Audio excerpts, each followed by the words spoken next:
Hi, everybody, and welcome to the Student Activities Lunch Hour. We are celebrating Cinco de Mayo with a few guests. We're so glad you're joining us. You know, every day from 12 to noon, we are here enjoying lunchtime with other students and having a great time. We're so glad you're here. It is Cinco de Mayo, and we are going to be listening to what the significance of Cinco de Mayo is with Matt Espinosa Watson, who teaches and coordinates the Chicano Latino Studies program here at Fresno City College. So, Matt, take it away. Share a little information on Cinco de Mayo and welcome. Awesome. Thank you, Miley. Thanks for inviting me and having me here. It's actually, it's an interesting holiday. It's one that's a little bit less straightforward, I think, than most people think, and that's part of what to me is so interesting about it.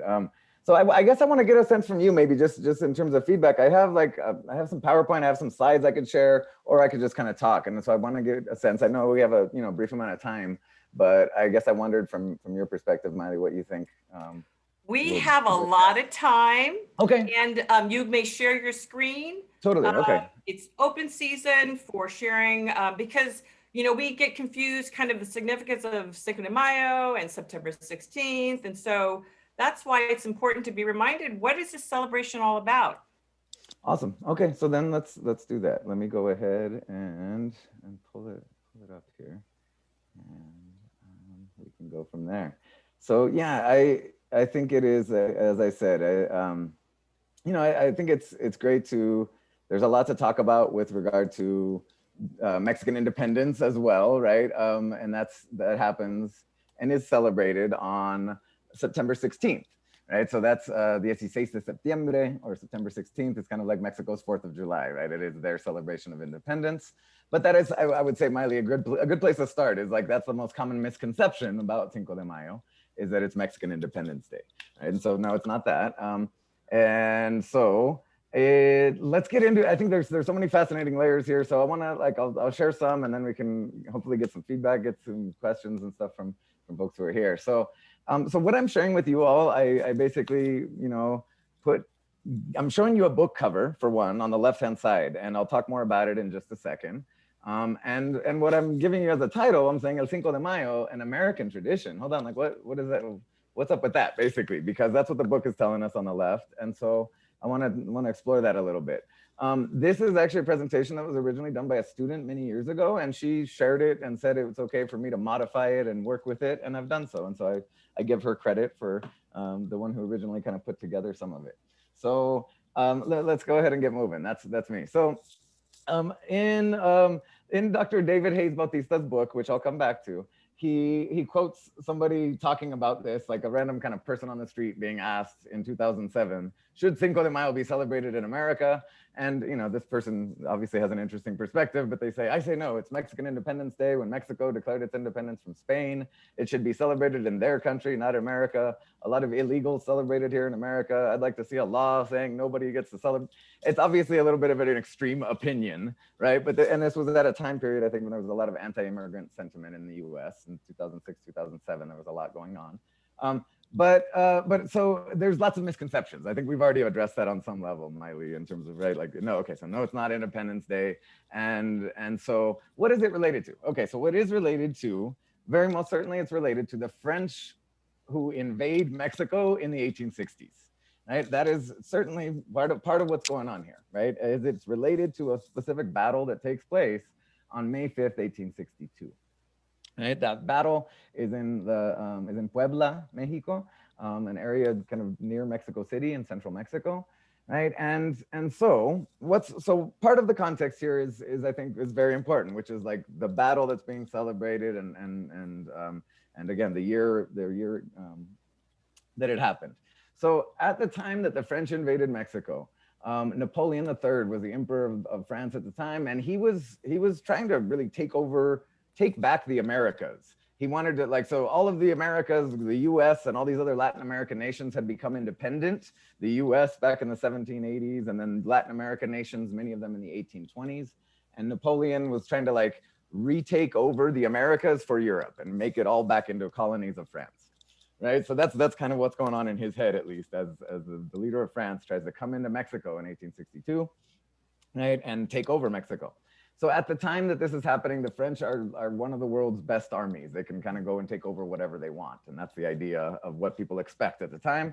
And Mexico, on the other hand, is struggling after many decades of wars with Spain and then the US. And so they're not in the best shape, militarily speaking, or just kind of as in terms of infrastructure. So the victory basically of Mexican troops defending their homeland, right, at Puebla on May 5th, 1862, was a huge surprise to many people across the world and resonated across the world and was considered very much like this victory for the underdogs. That's a huge part of what Cinco de Mayo is. Yet, right, this is where the story usually ends. That's what's being celebrated, is the Batalla de Puebla, right? Again, yeah, that's partial truth there in a sense, right? But what this doesn't get at really, right, is why is this holiday such a big deal in the US? And historically, it's not such a big deal in Mexico, right? And so if this is about a battle that happened in Mexican history and the French in Mexico, why is it a bigger deal here? And again, you can talk to many people about this particular aspect of it, but really, like, unless you're in Puebla they celebrate it and it's a big deal, like the state, the city and the state in which it happened, right? It's significant there. But in a lot of areas of Mexico, Guadalajara, or big cities, other big cities, it's not really much of a holiday, right? And so that's the piece that I want to address, and that's the piece that Dr. Hayes Bautista gets into, right? And so it's literally in the last 10 years. I think the book came out in 2012, right? It's in the last 10 years that Dr. Hayes Bautista, who's a professor at UCLA, came across some information accidentally that led to all these new conclusions and this, like, enriching our story about Cinco de Mayo considerably, I'd say. So who's this guy? He's got some titles there. I don't have to go into all of them, but he's a significant individual at UCLA's School of Medicine. He's probably like the state's most prominent expert on Latinos and public health and epidemiology. And he's basically put the text there, but those are things he's studied, right? His main area of research is in again, like, medicine and public health, essentially, right? And he's knows more about the public health and the disease trends within the Latino population than anybody else probably in the state. So this is the guy who contributes to the new version of the story that we have. So he talks about it at the beginning of this book. He talks about how he was asked to write an article about this back when he was a student back in the 1960s or 70s, and that he didn't really have a clear answer. He just thought, we celebrate it because it's a celebration of Mexican culture and a celebration of resistance also. And those, again, yeah, those things I think fit, right? But again, much of what he ends up sharing with us is by accident. And again, so that's the book. It's University of California Press, 2012. And so what he concludes, right? I'll get to the point in a sense, right? What he tells us coming out of this book is the celebration of Cinco de Mayo is an American Civil War holiday started by Latinos in California in the 1860s. Right? And like, hold on, what? Like, how, what? So that's the part I guess if we have the time, I can unravel a little bit more of it, or we could kind of like stop here and we could talk more, right? But I can again provide some more of those details if we want to get into a little bit more of like, how does that work? But that's the kind of the basic conclusion. And he says, no, this is an American tradition that has everything to do with that battle in Puebla, and it has everything to do with the French invading Mexico. But it also has a lot to do with understanding Mexican-American history in the 1850s and 60s and 70s in the state of California. And so what do you think, Miley? Where are we at? Do you want to?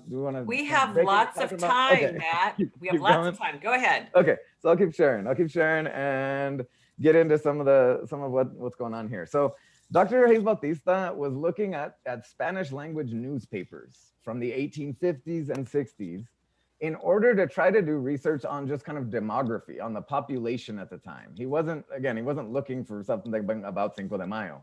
He was looking for stuff more related to his own field.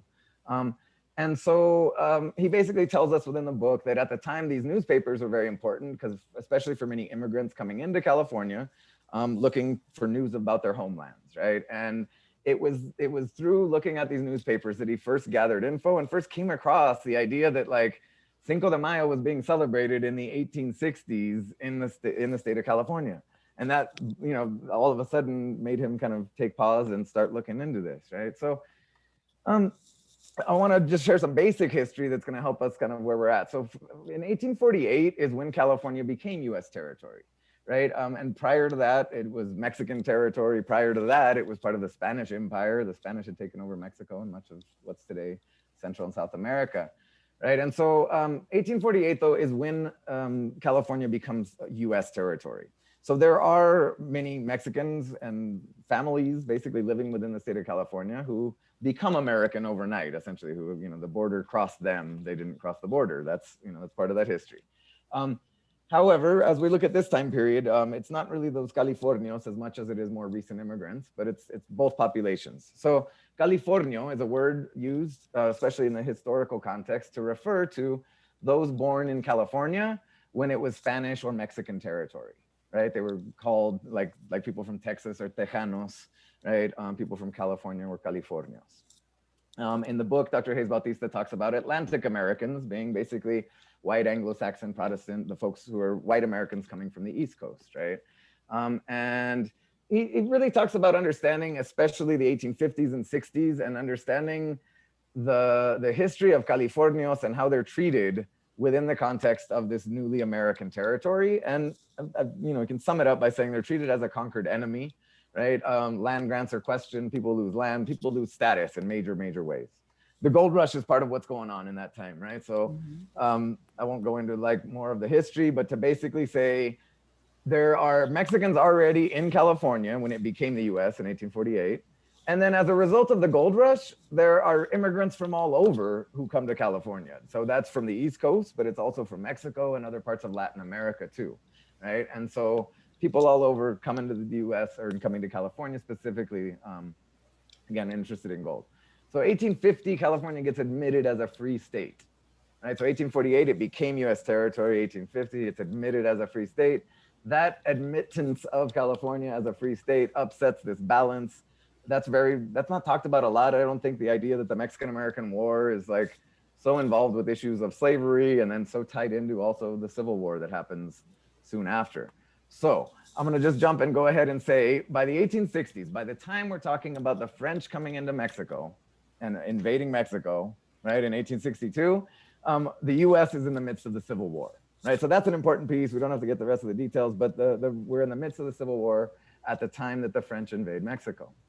Right, so let's see. I'm gonna skip over. Basically, say Dr. Hayes Bautista pays a lot of attention in his book to the relationship and the correspondence between Abraham Lincoln and Benito Juarez, who were these two very well-remembered presidents within their respective countries, but also had had an interesting relationship. I mean, in terms of the letters they wrote back and forth as well. As Lincoln's trying to keep his nation together in Civil War, and Juarez is trying to keep his nation together as the French have come in and basically overthrown and deposed him. So, okay, so the battle itself, I'm gonna skip over kind of some of the details of the battle, but I give you the sense that I've given you already, that again, that everybody's surprised that the French aren't just immediately able to easily take over in Mexico. And so that they're pushed back and have to retreat and kind of regroup and figure out what's next, right? Again, that's in the days after they basically retreat and retire from battle. And victory of the Battle of Puebla, news of the victory at Puebla didn't reach California until May 26th, but of that same year, right? And so he gives us the context in the book that at this time, the Confederates are like winning the Civil War. At the time that the news reaches California about the Mexican victory against the French on Cinco de Mayo, he's like, the news reaches people at a time when the Confederacy seems to be winning the Civil War and the forces of democracy don't seem to be winning in the world, right? And so the French entry into Mexico troubled Mexicans in the US, he tells us. And he says Latinos were reading about every single battle of both the Civil War and also about what was going on in Mexico, right? Detailed, well-informed reports, right? And basically, he's got headlines that he shares from the newspapers at the time, right? And so the quote I want to share is down here. He says, in town after town, in camp after camp, mine after mine, in ranch after ranch, Latinos eagerly absorbed the news. Those who could read shared the glorious details with their illiterate fellows up and down the state. Latinos savored the blow-by-blow reporting from the front lines of the conflict that had so riveted their attention. Right, and so this victory on Cinco de Mayo basically is a victory for the forces of kind of like democracy and good at a time when the forces of slavery and empire seem to be taking over the world, both in the US and in Mexico, right? Like the French Empire is taking over, the forces of the Confederacy seem to be winning. And so it's this glimmer of hope. That's one thing it is. It's a glimmer of hope, right? Excuse me, but I'm gonna skip over the Juntas Patrias. That's the kind of, again, the main like way that that Dr. Hayes Bautista tells us he learns about all of this. But to get to the, again, in a sense, to the point. So he tells us the gold rush town of Colombia, which many of us are probably familiar with, it seems to have held the first spontaneous Cinco de Mayo celebration. But basically by the next year, by 1863, Cinco de Mayo is being celebrated in towns in California, when it wouldn't be being celebrated in Mexico at all, because the French actually succeeded in eventually taking over in Mexico for the next 5 years, right? And so that was something growing up that always confused me about why is this like this battle being celebrated when Mexico ends up kind of, in a sense, losing this war. The French do invade and take over Mexico until 1867, right? And part of, I guess, understanding this is what Dr. Hayes Bautista says, right, is that this celebrates freedom and democracy in both the United States and Mexico.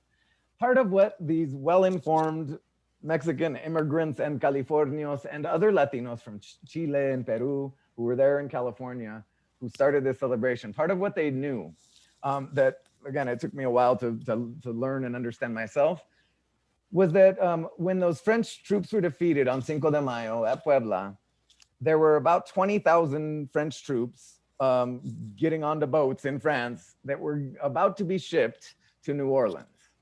Those 20,000 French troops were bound for New Orleans to help the Confederacy in the American Civil War. Right? Okay, so there's French troops that are supposed to go to help the Confederates, but what happened? Oh, the Mexican victory at Cinco de Mayo made it so that those 20,000 French troops didn't go help the Confederacy. Those 20,000 French troops were rerouted to Mexico to take over Mexico, which is what they did. And again, they succeeded. They succeeded in taking over Mexico for the next 5 years, right? But again, part of what was being celebrated at the time that I think is very, very important for us all to have some perspective on, right, is that idea that, like, because of this Mexican victory at Puebla on Cinco de Mayo, American democracy was saved. Like, that's what was being celebrated. That's, I mean, to be very clear, that's why he says, no, like, this is an American Civil War holiday started by Latinos in California in the 1860s. And it has everything to do with all these intertwined histories of Mexican and white and Black and all of us, right, within this history. And so again, I think that's part of, to me at least, what's so fascinating about it, right? So I think there were more slides here, but I'm gonna stop there, just because I know I've shared a lot already. And again, but I really do think though that, to me, getting to read Dr. David Hayes Bautista's work, and then we actually, Lori Natal, who's a counselor at Fresno City, was involved in helping bring Dr. David Hayes Bautista to our campus, probably 2013 or 14. And so we had an opportunity to have him on campus at least once. Again, if you're interested in the story, the book's a great book, but there's also like him doing an interview that's a 10-minute or a 30-minute or an hour-long talk on it. Lots of stuff on YouTube if you just want like a little bit more detail and don't want to like go all the way to getting the book. But that's the basic story of, again, all the layers that really exist with this holiday. I'll say, as just in terms of kind of concluding, that in his own work, Dr. Hayes Bautista talks about the fact that, again, it seems to have just kind of gotten lost. That aspect of the meaning gets lost over time, and sometime in the 20th century, and that it's really kind of resurrected in the 1980s, that it is Corona and Budweiser, and it really is kind of like American beer companies and Mexican beer companies, right, that are promoted as what it's kind of become on some other level, as just a holiday where people buy more beer than they do on the Super Bowl or any other, like literally, I think any other like holiday. Like and so that's this whole other thing that is more like coming out of the 1980s from my understanding, at least in terms of that particular way of thinking about what Cinco de Mayo is or how it's celebrated. So wow, Matt, great history lesson. That's a lot. You shared a lot. I don't know, does anyone have a question for Matt before we go on to our next presenter in general about Cinco de Mayo? I just wanted to comment and say that the presentation was perfect and making me understand, kind of like Matt said, filling in these spots of like, why is it celebrated here and not in Mexico? And that's always kind of been a joke amongst the Chicano community, where, you know, we kind of learned from our parents that people in Mexico don't celebrate this, but it is celebrated here, and we watch it, and we watch like, also, like you mentioned at the end, the eventual appropriation of Mexican culture and Mexican people through this one holiday where white people go out and drink and wear sombreros and sarapes and yell or whatever. And that's something that I've seen also, but this just really makes a lot of sense now, politically, why it is so celebrated here. And it makes me think of kind of the connection with Chicanos to the Aztecs, and how you've explained before that it's kind of this connection of coming from Aztlan and then coming back here. And so the connection that this winning of the Battle of Puebla creates for Chicanos is so empowering, and it just, your presentation shows the history of why that is. So it makes a lot of sense. Thank you for all of that. Thank you, Amber. Thank you. I appreciate that comment. I will share, like, just kind of, you know, based on what you just shared there also, I think it is important to recognize that, you know, that I've seen stuff, I forget the author, but there was something written from kind of like a social cultural anthropologist perspective in the last 15 years that was about the idea of Cinco de Mayo celebrations and how they sometimes alienate Latino students because of exactly the history and the stuff that you just addressed, right? That we're like, people are told by their parents, no, that's not a real thing, that's an American thing. And again, we get the idea that it's an American thing created by Budweiser in the 1980s, not that it's an American thing that goes back to the 1860s and slavery and Latino history and, you know, right? It's a different feel for what that means even to be an American holiday. And so anyway, I thought I'd address that, but thank you very much for your comments, Sam. Great clarity. Any other questions or comments, thoughts? This is Maribel. I just wanted to comment. Great presentation. I love it. You gave so much information. And I grew up in Mexico, and you're right.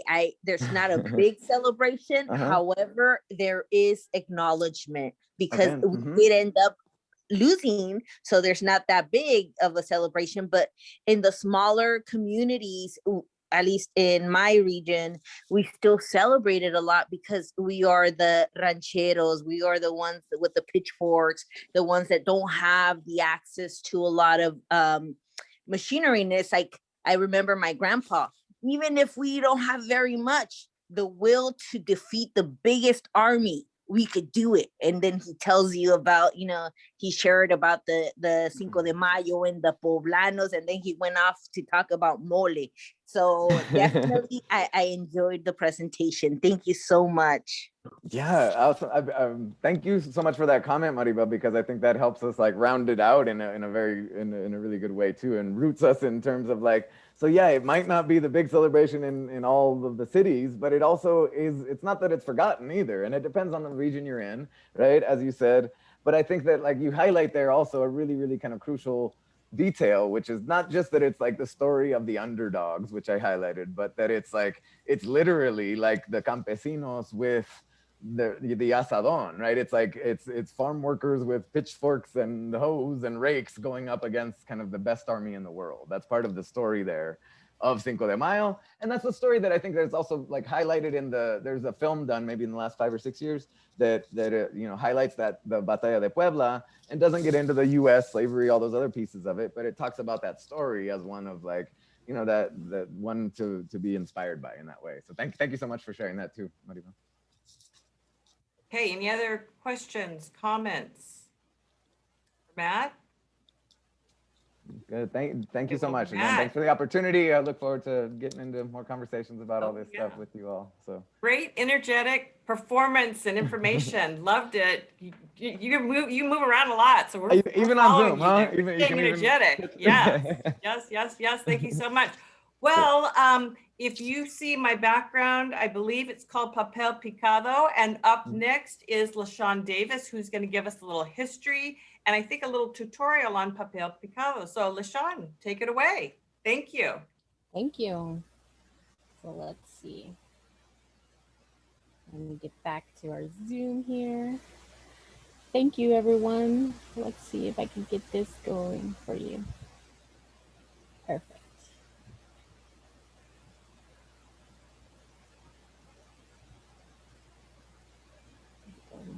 Perfect. So hello, everyone. A little quick history of Papel Picado. Kind of swap this presenter mode thing. Perfect. So it's Papel Picado. There's not a real specific history on where it began, how it started, who started it, but it is known that the first people to do anything with paper was the Aztecs.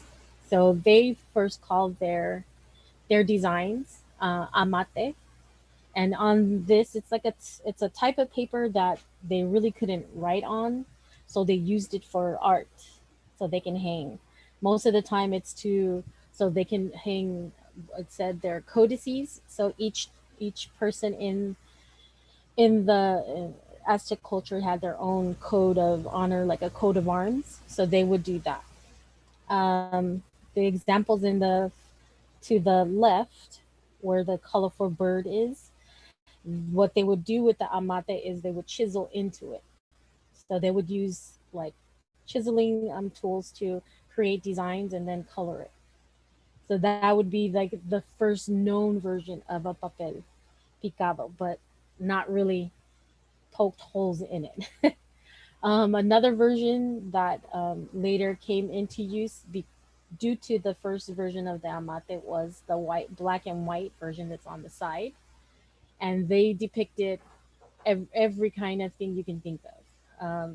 On the bottom, it lets you know that how they would melt rubber and paint so they can bring color to their amates, to their papel, their versions of a papel picado, and it will depict religious sculpture, shrines, sacrifice, places of sacrifice or burials. The ones here in black and white are more depicting things that happened in, I guess you could say, later on in Mexico. So they depicted more like ranch life, some churches, maybe houses, things like that. So this is the papel picado we know of, the image that you see. The place where papel picado is famously known, which is a good segue from our first speaker's presentation, is Puebla. Puebla was a high transportation place of trade, and one of the things that they were left with was a thin, silky paper that they would trade with the Filipino culture that would come and trade there. So with that paper, they created papel picado. So the exact town is called Olo. I want to get it right. Olocol. Where I can't remember it, but it's Olocol. I want to say Olocolodincle. Hopefully, I said it right. And their town is the town that's known is significantly for making papel picado. So I guess I'll go into the steps. So the first thing we want to do is want to have a piece of paper. We're gonna fold the top part of the paper 1 inch, so it'll look like this. It'll look like this folded. Then we're gonna fold the paper in half. It says 3 times, so we're gonna fold it in half once. Fold it in half one more time. Sorry, let me get this right.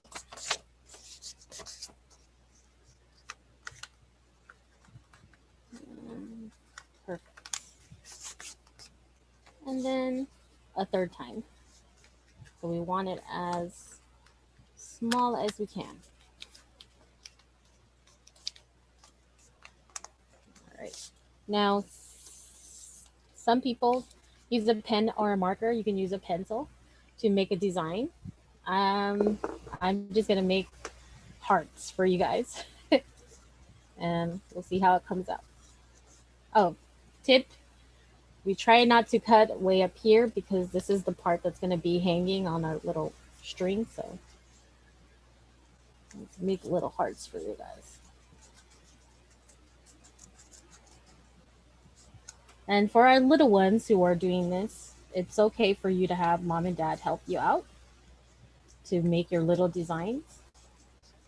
If I know that on the image that I have on my PowerPoint slide, the designs are a little more intricate. So I would say for adults to use maybe I think it's called a X-Acto knife. So you can get the nice little smaller pieces out and do more intricate designs. But for those parents who just want to do something simple with their children, you could do little hearts. I'm going to curve the bottom as it says. And we're going to do like little links.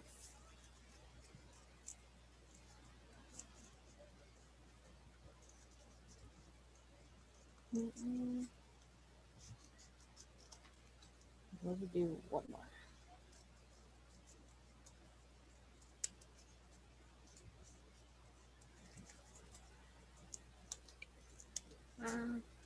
So the little town in Puebla that is pretty much famous for their Papel Picado. They don't celebrate this. They don't do Papel Picado like throughout the whole year. It's usually done mostly in the month of August because they have a big festival that happens there in that little town, and that's the one thing they do. But as we become more industrious and technology has gone into every fold of things that we do in life, they have companies now that they just stack the different color pieces of paper and they like punch the holes in it.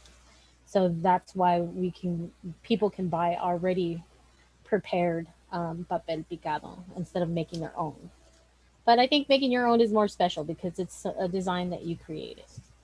So once you cut your design out, you can gently unfold it. It should appear something similar to this. And I taped onto a string, but like this is what you could do on a string, and you could do it at different colors. What else can I say? The reason I guess papel picado became famous throughout Mexico is because the first makers of papel picado, when when there was nothing there in their town to make money or anything or to live, they moved out to different areas in Mexico, mostly to Mexico City. And when they got to Mexico City, the first thing they thought of selling was papel picado. So as the years progressed and went by, a lot of people liked the whole idea of the papel picado, so they tended to look for them so they can celebrate like birthdays, weddings. Right now, the majority of us know that we can use papel picado during Dia de los Muertos. You could put it on your altar. You can set it in front of put it in front of your homes to let people know that you are celebrating in some way, either Day of the Dead or a a holiday. They also have Papel Picado for like Christmas type things, which is usually La Virgen de Guadalupe done inside the Papel Picado, which I wish I knew how to do.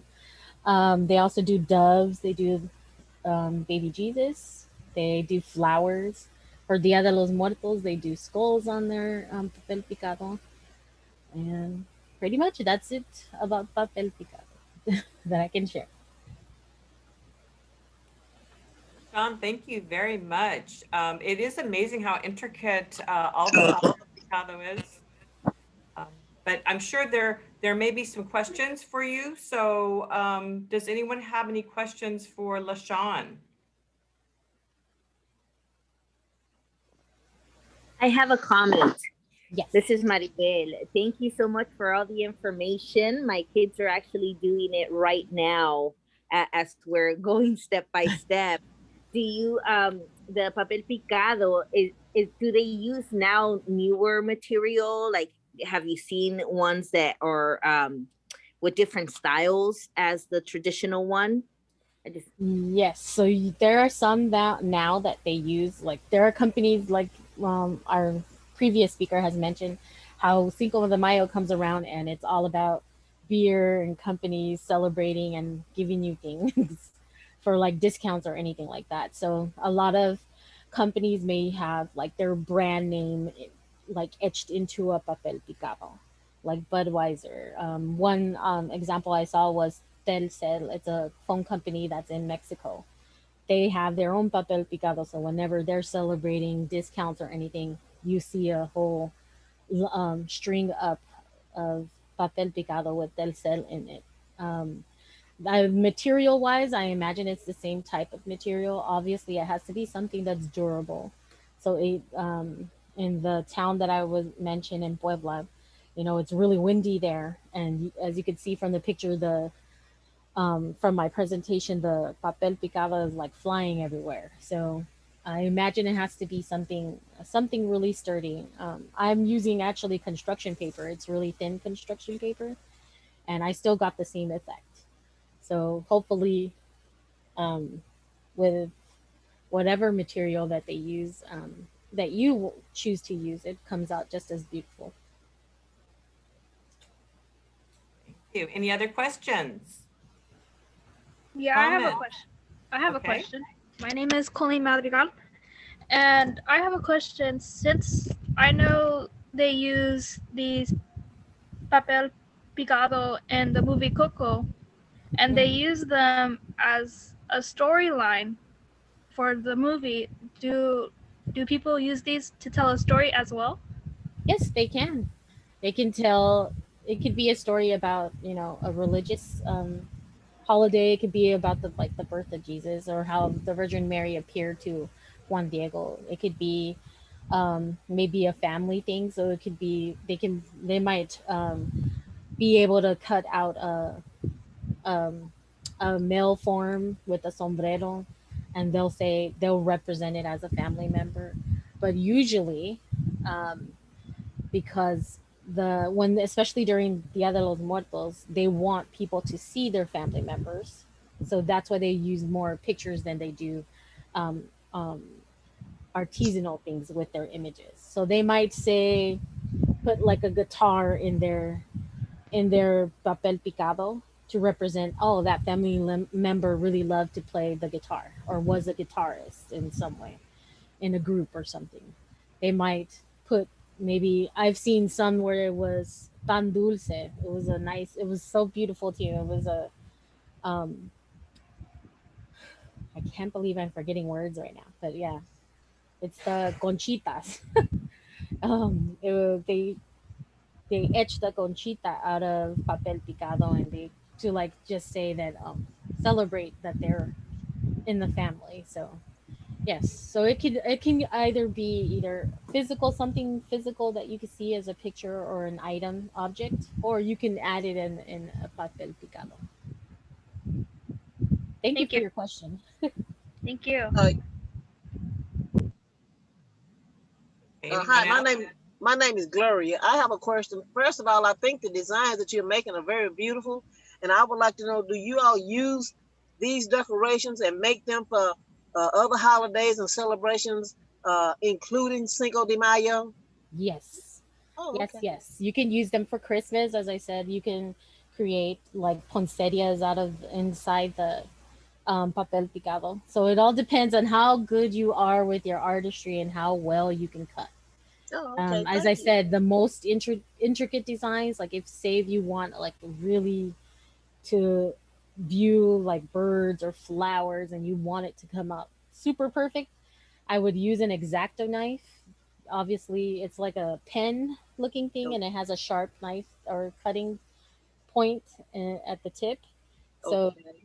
that would be more a better way to cut this. Like the example I'm giving, it's like this is something simple, something you could do with children. So Oh, okay. yeah, Awesome. Thank you. you're welcome. Great questions. Anyone else? So LaShawn, I was just thinking that if someone got very creative, they could do a RAM papel picado or one that says They can. FCC. Yes, they So I'm can. sure there's somebody in the room that could figure that out. Our crafty people, that'd be very cool. Little ram heads. Fun, Very fun. true. That would be really nice. Uh-huh, uh-huh. So any other questions? Lunch crowd? Well, LaShawn, wonderful presentation and great information. Makes me want to go and cut out some paper myself and be creative. Thank you. Thank you. Thank you. So we are going to continue on with a fabulous little video that Nickolas Lucio put together talking about making tortillas. And so he introduces his mother in this video, and I believe Rosemary is going to find the video for us, and we're going to share a little video that involves some culture and some fun information. So we're going to be putting up a video in just a second.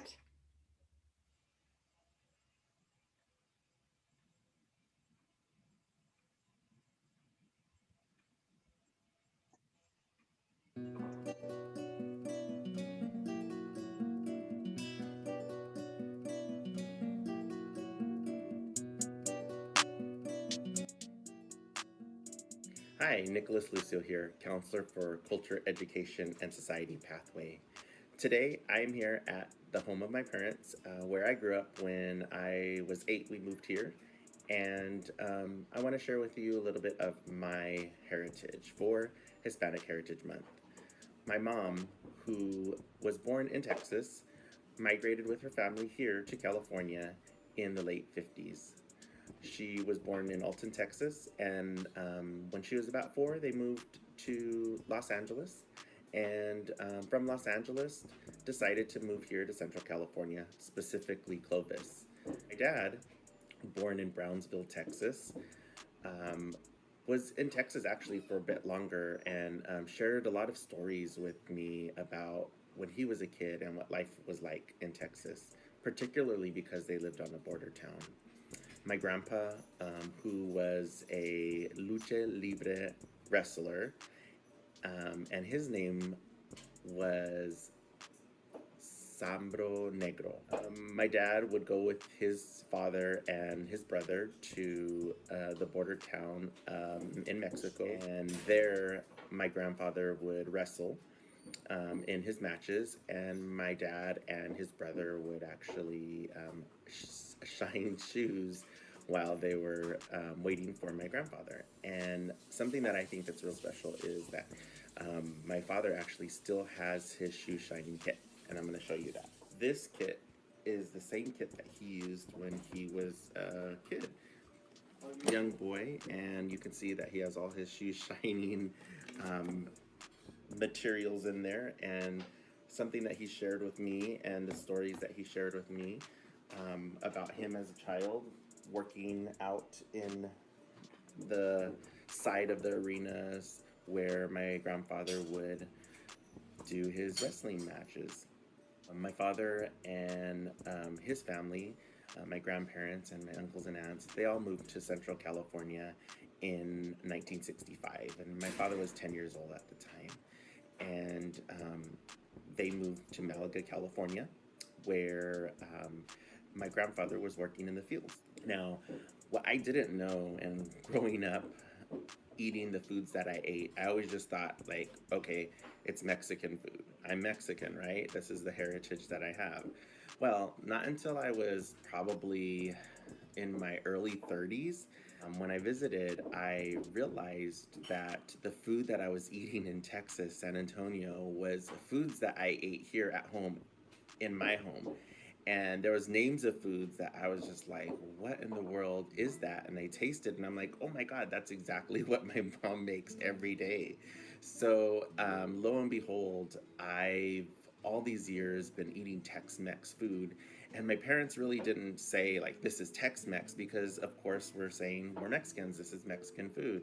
So yeah, I learned a lot about my heritage by visiting Texas and realizing like all of the foods that we've eaten throughout the years and growing up has been really an inspiration from Texas. And one of those influences is flour tortillas. So today I'm gonna show you how my mom makes homemade tortillas. So let's get started. So this is my mom, Beatrice Lucio. And Mom, how much flour did you use for this? I use 3.5 of these, Mm-hmm. and then I'm going to use baking powder, and I use this amount, spread it all around, and I use a little bit more, which is a pinch more, and that should be enough. Okay. And then what else do you do? And I add salt, which is like, say like a teaspoon. Okay. That's enough. I mix it.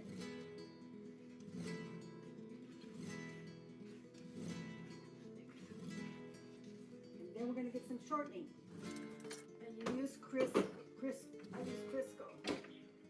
How much do you put of Crisco? I'm gonna get a scoop on my hands, which is this much, and that should be it. You mix it all up. Make sure it's spread all over the flour. Get all the little bumps off. Then we start adding water after this, and you don't overwater it because it'll be too salty. You know that. Then we start adding water, and you knead after you're done getting it all gathered up. So Mom, when did you get started making tortillas? I would watch my grandmother do it when I was 5 years old, and that's when I started making them. So you were 5 years old and she taught you how to make tortillas, or did you just see it from her? Well, I seen it from her and I learned how to do them. It takes a lot of practice, and I did it right. Since then, I make them. I used to make them every morning, now I make them whenever possible. Okay, now that everything's all mixed, you're doing what? I'm kneading it, come together, make sure it doesn't fall apart. All right, now you've kneaded, Yes. and now what are we doing? We're just making the testales, like they say in Spanish. Which are the balls. Now you made all the bolas for your homemade tortillas. Yes. And how do you roll these tortillas? Now I'm gonna roll them out.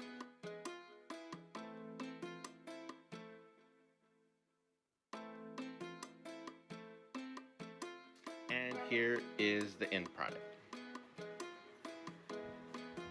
And now it's time for breakfast with the homemade tortillas.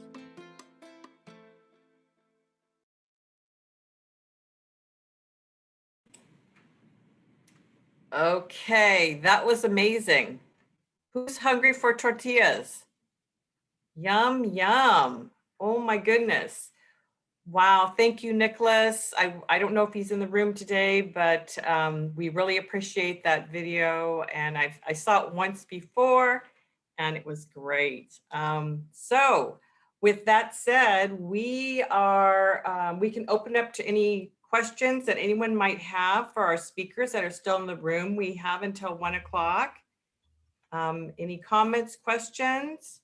I have a question to the speakers and everybody. How do you eat your tortillas? I like mine with a little bit of homemade salsa, tomatillo salsa. I eat them with just about a bunch of different things, Same like here. with different cheeses. Sometimes I just want a snack, and so I'll just throw a queso fresco taco together, and it's just queso fresco in a tortilla with some salsa. I love them with regular beans. I love it with meals that have lots of sauce in it, like a mole or chile con carne and nopalitos. Tortillas are great with those kind of meals. I think of, when you said that, it made me think of also like, and what people have said has made me think about, are they de maíz or de harina, right? And so I grew up, my family's from Sonora, my mom and her family's from Sonora, and so I grew up with flour tortillas as kind of like tortillas in the household. And I really didn't get a real good appreciation for tortillas de maíz until like later in life, I think. And so when I think of like just what goes with either, like for me, the flour tortilla with butter is kind of like this home thing, homey sort of thing. And then the corn tortilla with like a fresh salsa to me, or the nopalitos that was just that she just shared, right? Like that, those are the ones that stand out to me. Yum, yum. Anybody else want to share? This is the lunch hour, so share away. So the video was interesting because not a lot of people make their tortillas like that. And I say this because my mom makes them like that. And when she tried to show me how to do them, mine came out stiff. So it was a no. So hers come out fluffy and nice. And we're from Mexicali. So like everything, like tacos, everything is tortillas de harina. No maíz, no nothing. Like when I go to like the taco shops with my friends and I'm like, can I have my tacos with the flour tortilla? They look at me all weird and crazy because I cannot. I know Matt said that he later in life he found the like for corn. I cannot. The yellow ones, the white ones, they're not for me. I'm more of a flour all the way. I just gotta master the touch, I guess, because they don't come out right. But we don't buy tortillas from the store. My mom makes them all, and then she kind of cooks them, and then she leaves them raw in a bag, and we just come back to them all the time and get them and get them from there because she doesn't like if you can make it at home, why are you gonna buy it at the store? And it doesn't taste the same because it has a it has a flavor with the is it Crisco? That it's amazing. How interesting. And yeah, Susana Sosa was like, where do you buy fresh tortillas? So you'll have to go to Getsamani's house, I guess, to get them. My mama's house, because mine don't come out right. Yeah. Well, any other comments you want to share, anyone? I want to comment. They mentioned something very important here about the flour tortilla and the corn tortilla. And that's actually a thing that Mexico kind of is divided between regions. So me being from the southern part of Mexico, I was only exposed to corn. So how I know someone that's from the north is having that access to flour tortilla. So it was just, that's something very unique about the Latino culture. I'm like, are you from the north? Oh, you're eating with flour tortillas. And I'm from the south, which is the corn tortillas. That is interesting. Good to know. Well, any more sharing? We are open to any more sharing. Miley, Yes. this is Jesse. Yes. I grew up south of Roosevelt High School, so I guess that's northern Mexico. But I found that, heating the tortillas and getting them off the pan like right away and just adding butter with the little salt rolled up in the taco was just delicious, hot. And when you heat up the tortilla, it's heated up really well. And I prefer the flour tortilla myself. I would have to say I'm the northern girl too. I like the flour tortillas. Corn is not my favorite, but flour, oh, When I watched that video, it made me want to go and eat flour tortillas. I tell you, you guys. That's My so lady is- interesting what Maribel was sharing, because I didn't know that. I grew up in Southern California, and we grew up with both in the house, and we just kind of ate them with different foods. If we were eating a caldo, then the harina tortilla was the one that we ate. But we ate a lot of corn, and so it's just so interesting to know that there's kind of that differentiation that you know where they're each from. I didn't know that before. Good information. Miley. Yes. Same here, Miley. I'm with her. Depends on what I'm eating. If I'm eating menudo, it's got to be corn. But if I'm eating frijoles and arroz, it's got to be flour. So for me, it just depends upon what I'm eating it with. But I'm kind of like Jesse. I like it with a little bit of butter, not the salt, but I'll take avocado any day. Oh, yes. Yum, yum. My mom's family, they're from Durango, so they're in the high Sierra, the mountains. So all I've known from them is tortillas, corn tortillas. So if they do flour tortillas, it's only to because of, I think it's because of the meal that they're preparing. But yeah, I'm not used to flour tortillas. I think I've got used to flour tortillas because of the Mexican food out here. But even when we go back to Mexico, it's always corn tortillas. Well, the wonderful thing is food brings us all together. Doesn't matter which one it is. We'll take whatever you got, right? So I want to thank Matt. I want to thank you, Lashun, Maribel, everyone who shared today. This has been a wonderful Cinco de Mayo, so informative, a lot of energy, a lot of color, a lot of great information. And on behalf of the Student Activities Lunch Hour, I want to thank everyone for participating. It's been a lot of fun. Enjoy your Cinco de Mayo. Go eat some great tortillas, flour or corn. It doesn't matter. So thank you, everybody. Thank you, Bye. everyone. Bye. Thank you. Bye. Great meeting. Bye. Bye. Bye, everybody. Thank you. Bye.